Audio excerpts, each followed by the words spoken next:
Bom, galera, tá entrando no ar a nossa primeira edição desta terça-feira, como sempre recheado aí de informações para vocês. Like no começo do vídeo que me ajuda bastante. Quem estiver chegando pela primeira vez aqui no canal, já se inscreva, ative aí o sininho das notificações e sigam o nosso perfil oficial lá no Instagram. Beleza? Bom, galera, só um breve comunicado aqui. Eu passei bastante mal aí na última virada de segunda para terça-feira. E aí, principalmente na madrugada, então eu tive que precisar compensar meu sono. Então o vídeo hoje está saindo com horário bem atrasado. Até falei para vocês que ia fazer um vídeo aí da questão do elenco do Vasco. Vou fazer esse vídeo mais à frente, até porque é um vídeo mais de análise. Então é um vídeo atemporal. Então vou focar nas notícias aqui, ou amanhã, ou talvez no próximo vídeo, eu volto nesse tema que eu prometi a vocês, tá? Então vamos aqui nas notícias de hoje. Então o like aí ajuda a gente bastante, tá bom? Conto com a compreensão de vocês. Para começar, vamos falar do caso Hugo Moura.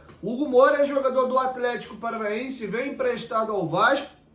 Caso o jogador batesse algumas metas que estavam estipuladas em contrato nesse empréstimo, o Vasco seria obrigado a comprar o jogador. Ele bateu essas metas e o Vasco vai ter que adquiri-lo por 10 milhões de reais. Valor que eu acho bem justo para um volante, um pilar hoje do time do Vasco. E o Hugo tem uma idade boa, 25 anos de idade, acho um baita negócio pro Vasco, zero problema até aqui. Questão é que o Vasco pegou o jogador por empréstimo, teria que pagar 1,5 milhão de reais e o Vasco não pagou. Isso gerou juros, isso pulou para casa de 1,8 milhão mais ou menos. O Vasco fez um pagamento recente agora de pouco mais de 545 mil reais e parcelou o restante dos 1,3 milhão aí em parcelas para poder acertar esse atraso ainda pelo empréstimo. O Vasco chegou a um acordo com o Atlético Paranaense da aquisição do Hugo Moura e vai pagar a compra do Hugo em 12 parcelas ao longo de 2025. Uma parcela mensal até dezembro.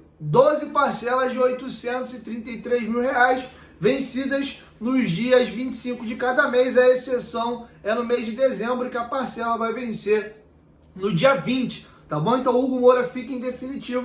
E realmente, cara, a gestão da 777 esse ano foi muito complicada. Nem o empréstimo do Hugo Moura os caras pagaram e ficou essa dívida aí agora, tá bom? O Hugo Moura tem um salário baixo, segundo o jornalista Vinícius Aros, que foi quem trouxe essas informações. Ele ganha 150 mil reais. Quero te ouvir, deixa a sua opinião aqui embaixo nos comentários. O que vocês acharam até aqui da passagem do Hugo Moura com a camisa do Vasco? E acha que os 10 milhões aí pelo Hugo Moura estão bem pagos, considerando o empréstimo, mas agora aí a compra em definitivo, o custo dele ao Vasco vai chegar na casa aí de 11 milhões e 800 mil reais mais ou menos. Beleza? Vamos virar a chave agora e vamos falar de Ramon Dias, cara. Olha, eu vou aproveitar a situação do Ramon e vou abranger um pouco mais o tema para vocês. Eu acho bom a gente ficar com as parabólicas ligadas aqui e prestar atenção em algumas coisas. Antes, lembrar vocês aí que a Betfair é patrocinadora master do nosso canal. Rodada do Brasileirão volta amanhã, Seleção Brasileira joga agora. Então você tem lá na Betfair a possibilidade de fazer suas apostas com vários benefícios. Além da Betfair ser a patrocinadora master do Vascão e tu tá ajudando o nosso clube do coração, você tem pagamento através de Pix até R$600 para fazer apostas grátis. E detalhe importante, você pode participar de 10 super preços e 10 super cotações, que são as promoções que eu trago para vocês aqui no canal. Olha que maravilha. Pensou em apostas, pensou em Betfair. Lembrando que tem que ser maior de 18 anos e apostar com responsabilidade. Você pode ganhar, mas você também pode perder. Então corre no link que tá aqui, ó, no primeiro comentário fixado do vídeo na descrição. Faça o teu cadastro lá na Betfair. Vascão joga na quinta-feira. Faz a tua fezinha lá já. Galera, Ramon Dias deu uma entrevista ao Globoesporte.com e caiu muitíssimo mal na torcida do Vasco. Não tivemos nenhum posicionamento oficial do clube, pelo menos até o momento que eu tô gravando aqui, mas é certeza que isso azedou internamente também dentro do Vasco. O Ramon Dias, ao ser questionado ali sobre as semelhanças entre os trabalhos que ele teve que fazer no Vasco no ano passado e no Corinthians nesse ano, ele logrou êxito no Vasco e vem logrando êxito também no Corinthians, até que aparentemente vai salvar o Corinthians até antes e de forma mais tranquila. Além disso, ainda conseguiu chegar à semifinal da Sul-Americana e também da Copa do Brasil. E ele vai comparando as situações. O início da entrevista ali é até ok, né? Ele vai comparando, ele acha que o elenco do Corinthians é melhor que o do Vasco, inclusive por isso ele acha que conseguiu salvar com algumas rodadas de antecedência, e tem tudo bem. Mas aí ele vai numa linha de querer dizer que o Corinthians é muito maior do que o Vasco, e aí meio que se perde no personagem, gera uma grande repercussão. Vou trazer isso num próximo vídeo. Os jornalistas da Globo até me surpreendeu de forma unânime, inclusive alguns da ESPN Brasil também sentaram a marreta nele. André Rizek, Lédio Carmona, Eric Faria, Breler Pires na ESPN, unânime. Todo mundo bateu pra caramba no Ramon por causa dessa declaração dele aí. Eu vou deixar com vocês primeiro o trecho do Ramon aí falando desse comparativo entre Vasco e Corinthians, e aí eu volto para complementar o tema. Confere aí. Dos situaciones son iguales cuando llegamos nosotros, a Vasco y a Corinthians. Creo que lo de Vasco fue más dramático,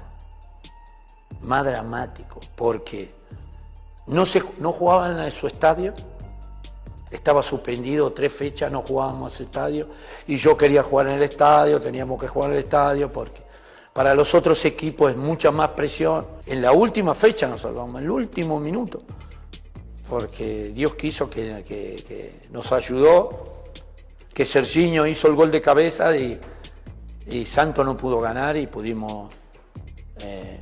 Acá la situación es la misma, pero conseguimos más rápido el resultado. Más rápido pudimos competir.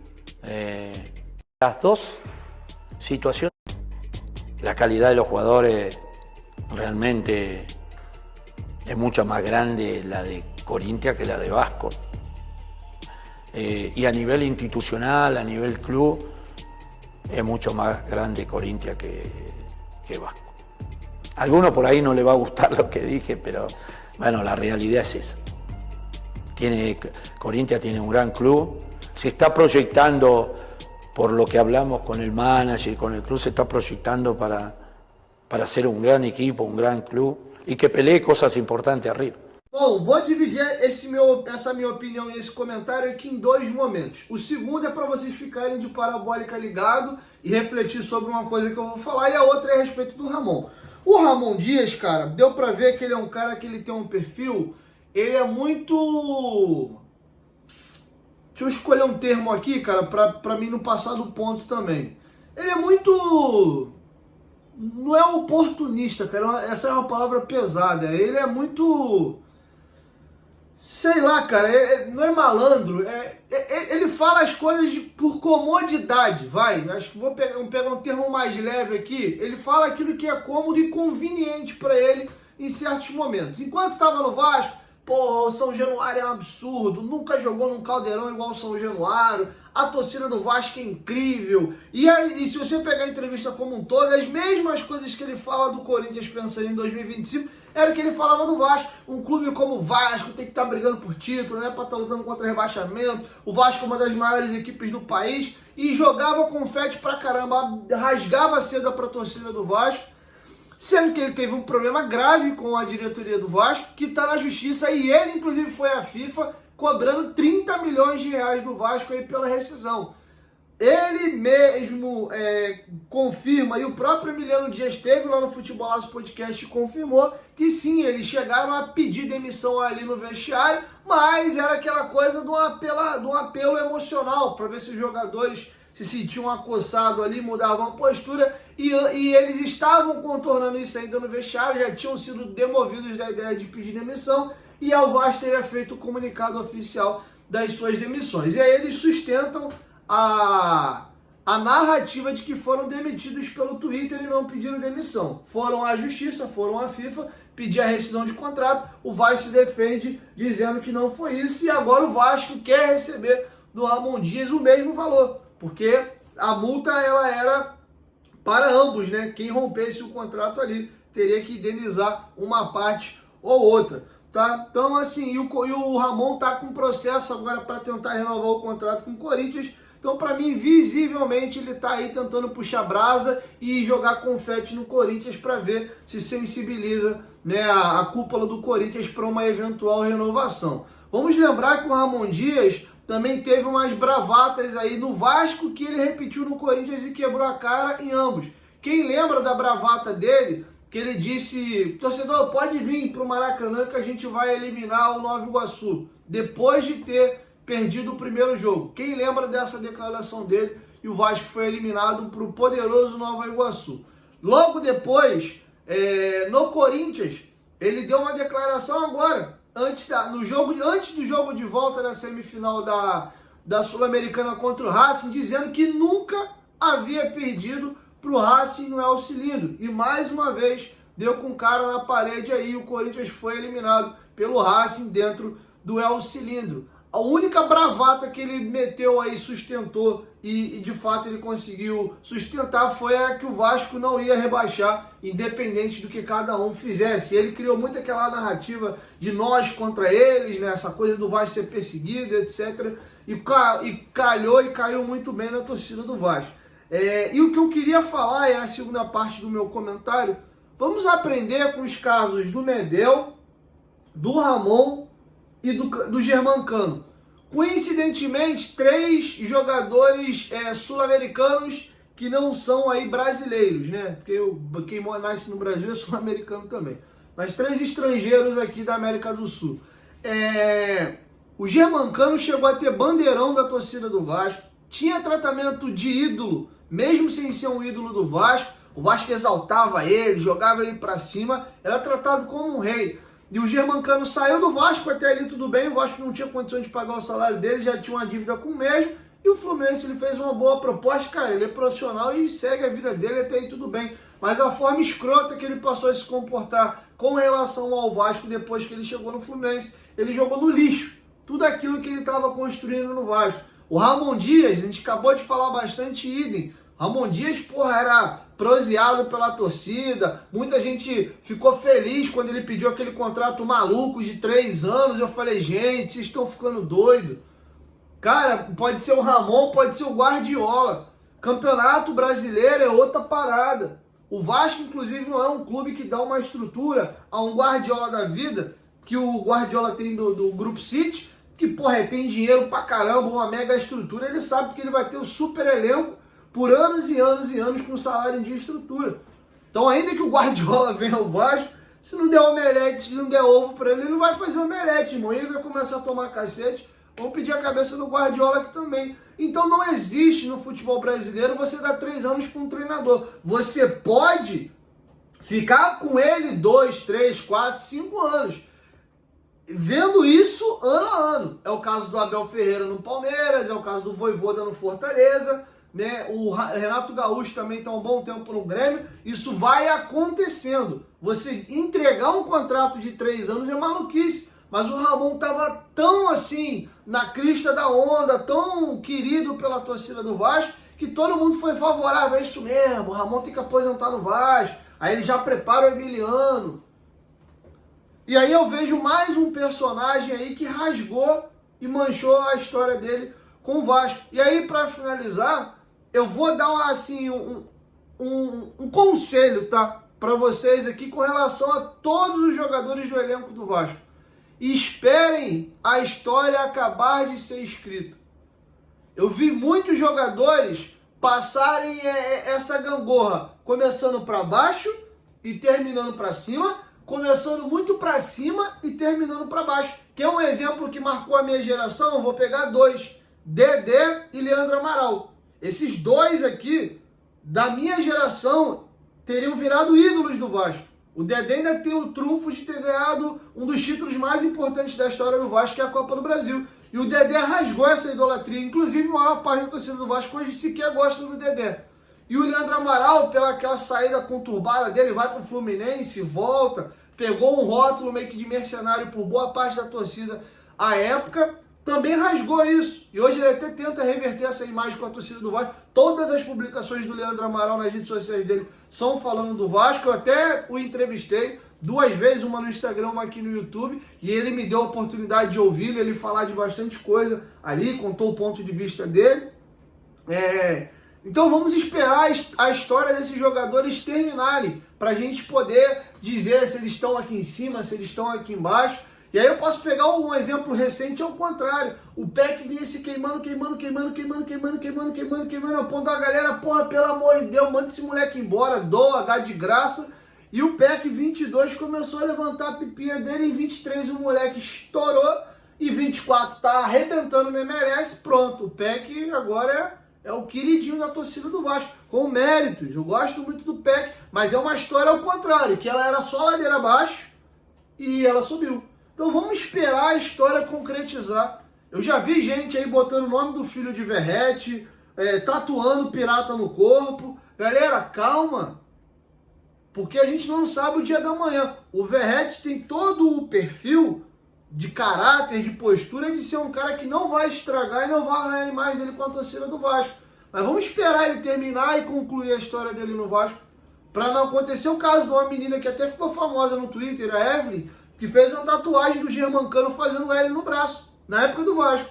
E aí depois ele foi pro Fluminense, deu aquela situação toda e ela cobriu a tatuagem, fez uma outra por cima. Quem não conhece a história da Evelyn, que ficou mega famosa aí no Twitter por causa disso? Então calma.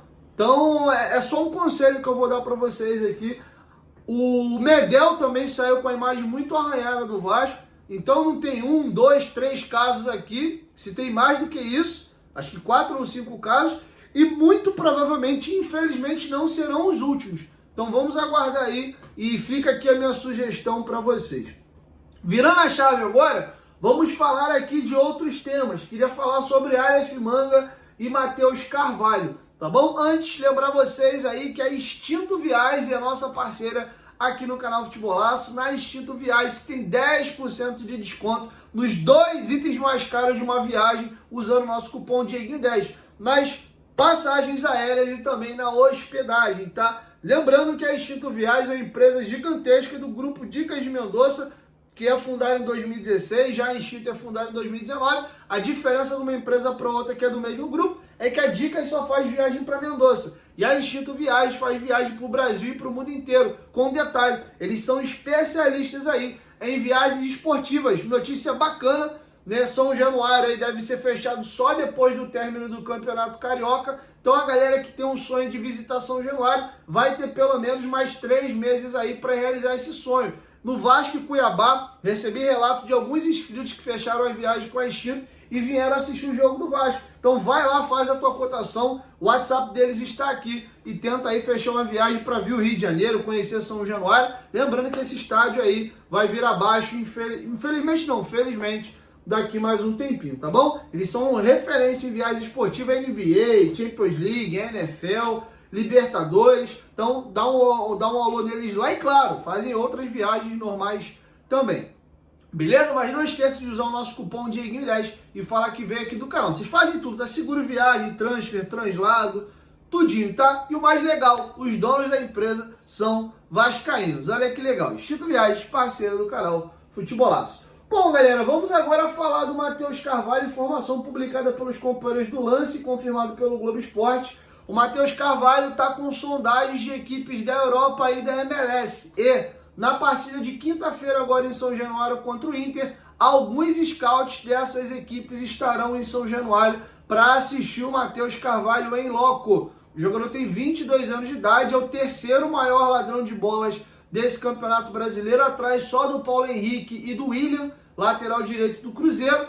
O Cocão tem 71 desarmes, o William tem 90 ou 92, o PH chega ali em segundo com 80 e poucos desarmes, tá? Então ele vem se destacando, tem 46 jogos na temporada, 2 gols e 1 assistência, oscila, né, as atuações dele, é normal, ele é um jogador muito jovem ainda, e é um jogador que é um ativo hoje do Vasco, mais um aí contratado pelo Paulo Brax, que se provou um jogador útil, jogador esse que o Vasco pagou apenas 2 milhões de reais, e pode ser vendido por muito mais agora, tá? Tem uma idade e um perfil, né, que esses mercados que eu acabei de citar gostam bastante, tá? Então vamos aguardar a cena nos próximos capítulos. Eu farei o possível para manter o Matheus Carvalho. A gente precisa de profundidade de elenco. Com o Cocão no elenco, a gente tem Hugo, Cocão, Jair e Paulinho voltando. Eu tenho pelo menos 4 jogadores aqui confiáveis. O Esforza é um jogador que eu tentaria negociar muito nessa próxima janela para recuperar o recurso nele aqui. Tem o Barros voltando do Amazonas, que fez uma excelente temporada lá. É um jogador com uma idade boa para ser desenvolvido ainda. Então acho que a gente teria aqui um quinteto de volantes interessante. Enfim, mas claro, o Vasco precisa de recurso, o presidente Pedrinho falou sobre isso, eu vou me aprofundar melhor sobre venda de jogador naquele vídeo que eu prometi a vocês que eu ainda não fiz, vocês vão entender um pouquinho mais sobre, então fica agora essa situação aí no ar do Matheus Carvalho, tá? Para finalizar, saíram muitas especulações nos últimos dias a respeito aí do Aleph Manga podendo vir ao Vasco ou não. Vocês sabem que eu filtro muito as informações para trazer para vocês aqui no canal. Eu não consegui confirmar essa informação, se de fato teve negociação, conversa ou não. Fato é que o CEO do Vasco, Carlos Amódio, era CEO do Curitiba. E veio do Curitiba ao Vasco. O Aleph Manga teve uma passagem muito boa no Curitiba, foi afastado aí por praticamente um ano, pela aquela denúncia que foi provada, né, que ele tomou um cartão amarelo aí para beneficiar apostadores. Ele até conseguiu uma brechinha para jogar no Chipre por um período, foi liberado para voltar aos gramados só agora em setembro. Não tem a confirmação se de fato o Vasco o procurou ou tem interesse na contratação, mas o jogador deu uma entrevista ao Globoesporte.com hoje e falando que está feliz aí ao saber que um clube do tamanho do Vasco tem interesse na sua contratação. Eu não sei se são os empresários do jogador cavando, querendo botar o nome do jogador na vitrine e na mídia, até usando talvez aí o fator do Carlos Amódio, o CEO do Vasco, conhecer bem o jogador. Inclusive, algumas informações que vêm de Curitiba dão a entender que a saída do Carlos Amódio tem a ver também com a questão do afastamento do Aleph Manga, que ele era um pouco contrário, é um jogador de 80 jogos com a camisa do Coxa e 30 gols marcados, tem uma passagem impactante por lá. Mas enfim, não tem nenhuma informação de negócio, mas eu vou deixar com vocês o próprio jogador aqui confirmando aí de que está feliz ao saber que o Vasco e outras equipes de Série A demonstraram interesse no futebol dele. Eu vou deixar com vocês o Aleph Manga dando aí a sua palhinha ao Globoesporte.com. Eu deixo com meus representantes, né, que estão tomando conta dessa situação, né? Eu estou fazendo uns treinamentos também, que é muito importante a parte física. E assim, a gente que somos jogador, a gente fica muito feliz, né? E sair as notícias, né, de clube de Série A que tem interesse no jogador, né? E isso é muito bom. Mas foi como eu falei, eu sigo tranquilo, com a cabeça tranquila. Acho que tem muita coisa ainda para acontecer, né? Tem final do ano tá chegando, o Campeonato Brasileiro da Série A também tá para acabar também, então pode acontecer muitas novidades daqui para frente também, a gente não sabe, mas claro, a gente fica feliz, né? Interesse do Vasco também, o Vasco que, né? É um Vasco que a torcida lá é gigantesca, a gente sabe disso, então eu deixo isso aí com meus representantes, então sigo focado fazendo meus treinos dia a dia e vamos ver o que Deus tem pra gente aí futuramente. Bom, minha galera boa, é isso, assim eu vou encerrando com vocês a nossa primeira edição. Volto ainda, garantidamente agora, para a segunda edição. Eu cheguei mega tarde ontem, cheguei 11h30 da noite já depois do Futebolaço Podcast. E aí tive a indisposição, vem travando uma luta aí com essa questão minha aqui intestinal. E aí, cara, passei mal pra caramba e todo mundo precisa dormir de 6 a 8 horas por noite. Eu só fui conseguir dormir já lá para 6 e pouca da manhã. E aí eu falei, cara, eu preciso dormir e aí amanhã eu vejo como é que vai ser o meu dia. Eu só consegui gravar o primeiro vídeo para vocês agora, tá bom? E aí logo mais eu ainda volto com mais uma e a gente tenta organizar a nossa grade a partir de amanhã, beleza? 1, 2, 3, Futebolaço, tamo junto, família. E logo mais eu chego com a nossa próxima edição. Tamo junto!